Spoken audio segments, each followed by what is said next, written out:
Selamat pagi, selamat siang, selamat sore, selamat malam. Ya, selamat ketika teman-teman semua nonton video ini sesuai waktu yang saya sebutkan tadi ya. Nah, kami dari tim KMS Berlian Lonceng. Jadi di mana tim KMS Berlian Lonceng ini insya Allah menciptakan hasil-hasil karya yang tentunya mudah-mudahan bisa bermanfaat untuk seluruh mitra-mitra KMS Berlian. Nah, ini sekali lagi kita akan coba berikan ilustrasi pertumbuhan nilai investasi ya. Jadi teman-teman, ketika kita melakukan sebuah proses, melakukan sebuah penjelasan kepada mitra tentang investasi, harap teman-teman ini berikanlah sesuai dengan aturan main perusahaan. Jadi kita jangan memberikan ilustrasi ala pribadi, itu tidak baik ya, artinya khawatir nanti ada masalah di kemudian hari. Contoh misalnya dalam hal pembagian, tidak ada istilah pembagian itu harus sama rata dengan perusahaan dengan kita, tidak ada. Misalnya pembagian keuntungan perusahaan, misalnya nih 1 miliar dibagi rata, kita 100 juta, perusahaan 500 juta, seperti itu ya. Tentu itu salah dan keliru, sangat keliru. Jadi kita sesuaikan dengan pertumbuhan nilai investasi 6-20% sesuai dengan nilai aktif bersih. Itu yang menurut saya, menurut hemat kami dari tim KMS Berlian Lonceng, itulah yang harus diperjelas kepada mitra-mitra sehingga tidak ada kekeliruan, tidak ada kesalahpahaman ya. Nah, ini sekali lagi sebuah ilustrasi sederhana bagaimana prosesnya ketika kita mendapatkan hasil itu. Kita harus tahu seperti apa sih nilai kita bisa bertumbuh. Nah, contoh di sini, misalnya kita ilustrasikan sederhana saja supaya tahu semuanya bahwa ketika kita nabung ternyata di sini tidak sama seperti tabungan di bank pada umumnya. Tentu di sini tabungannya jangka panjang ya. Tabungan investasi itu tidak ada tabungan yang jangka pendek, tentunya jangka panjang semua. Kita harus ngerti resikonya, ngerti aturannya, ngerti lama waktunya. Nah, misal Chandra berinvestasi, katakanlah Chandra berinvestasi ke tukang bakso. Nah, seberapa besar misal investasi Chandra ke tukang bakso ini adalah 2 juta rupiah. Nah, Chandra investasikan ke tukang bakso sebesar 2 juta rupiah ya. Nah, oleh tukang bakso tentu yang 2 juta ini dipakai untuk jualan bakso. Nah, dari hasil jualan bakso ternyata tukang bakso ini sudah pintar membuat baksonya enak, kuahnya juga luar biasa ya, pelayanannya bagus, enak, ramah, sehingga pembelinya sangat banyak dan keuntungannya uang menjadi 4 juta, sehingga uang dari 2 juta modal terus uangnya menjadi 4 juta, maka keuntungannya adalah 2 juta rupiah.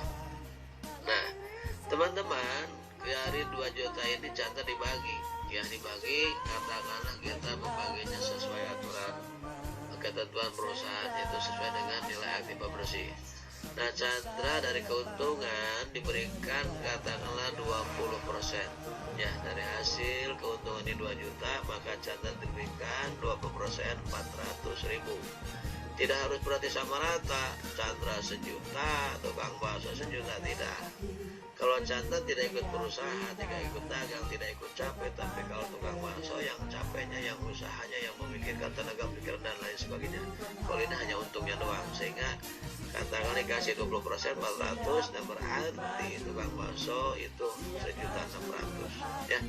Sehingga uang Chandra sekarang menjadi 2.400.000. Awalnya 2 juta ini investasikan, maka Chandra sekarang uangnya menjadi 2.400.000. Nah, 2.400.000 ini tidak Chandra ambil, anggaplah diterapkan, anggaplah dikelola kembali oleh tukang bakso, sehingga yang awalnya modal cuma 2 juta sekarang modal menjadi 2.400.000 karena uang Chandra tidak diambil tetapi diolah kembali, dipakai jualan lagi oleh tukang bakso, sehingga Ketika uang 2.400.000 ini kelola lagi oleh tukang bakso, maka uang telah dikelola menjadi 5 juta rupiah. Artinya di sini ada keuntungan lagi. Berapa keuntungan yang terakhir? Itu 2.600.000 ya. Kalau memang tukang bakso ini pintar sekali berjualnya, berniaganya, tentu tukang bakso ini akan laris manis Tanjung Kimpul, barang habis duit kumpul. Nah di sini ada keuntungan nih 2.600.000. Nah dari 2.600.000, nah Chandra ini diberikanlah 20%. Maka Chandra diberi 520.000. Nah berarti sisanya adalah oleh tukang bakso sebesar 2.080.000. Sekali lagi, karena Chandra tidak ikut berusaha, hanya menikmati hasilnya saja, sehingga Chandra diberikan 20%, 520.000 ya. Nah kemudian uang Chandra berapa sekarang? Uang Chandra dari 2.400.000 ditambah keuntungan 520. Nah tentu uang Chandra akan berubah, yang tadinya 2.400.000 sekarang menjadi 2.920.000. Nah teman-teman, Chandra tetap tidak ambil, uang Chandra tetap tidak diambil. Artinya uang Chandra di sini diolah kembali oleh tukang bakso ya. Yang tadinya awal modal pertama 2 juta meningkat jadi 2.400.000, sekarang 2.920.000. Nah 2.920.000 ini adalah karena uang Chandra tidak diambil, dikelola lagi oleh tukang bakso. Karena semakin meningkat, semakin hari semakin banyak pelanggannya ya. Karena dari mulut ke mulut jualannya bagus, jadi dalam perniagaan baksonya tukang bakso sungguh luar biasa, sehingga uang yang di 2.920.000 itu dikelola dan menghasilkan uang total menjadi 6 juta. Maka ada keuntungan 3.580.000. Nah Chandra dikasih 20% misalnya ya, dari 3.580.000, sehingga Chandra diberikan 716.000. Nah tukang bakso 2.864.000. Nah sekali lagi, jangan sampai kita keliru ya. Chandra tidak ikut berusaha keras, tidak ikut berusaha, tidak ikut capek, tidak ikut dagang. Jadi Chandra hanya menikmati hasilnya, sehingga dari hasil keuntungan yang didapat 716.000 ditambah 2.920.000, maka total uang Chandra sekarang 3.636.000. Nah seluruh mitra, ketika kita nabung di sini ya, kita nabung investasi di perusahaan Salim Group misalnya. Kita nabungnya di perusahaan Salim Group, di mana perusahaan Salim Group ini merupakan perusahaan terbesar nomor 3 di Indonesia. Nah perusahaan Salim Group itu adalah perusahaan korporasi, perusahaan grup di mana ada perusahaan Bogasari, ada Indofood, ya ada perusahaan-perusahaan Indomobil, Indolab, Indomaret dan seterusnya.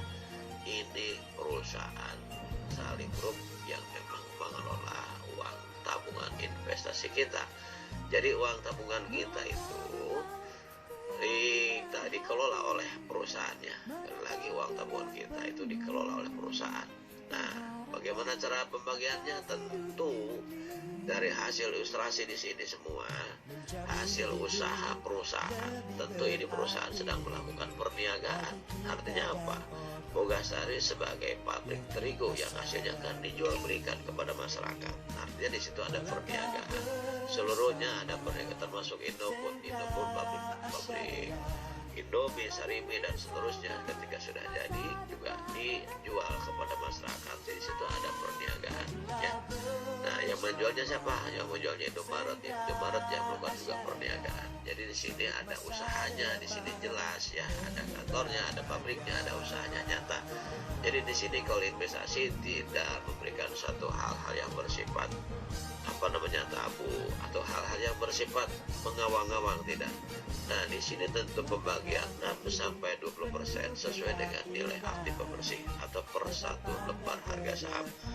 Jadi ketika kita berikan penjelasan semacam ini, minimal mereka paham lah. Ini jangan diberikan pemahaman yang kira-kira keluar dari aturan.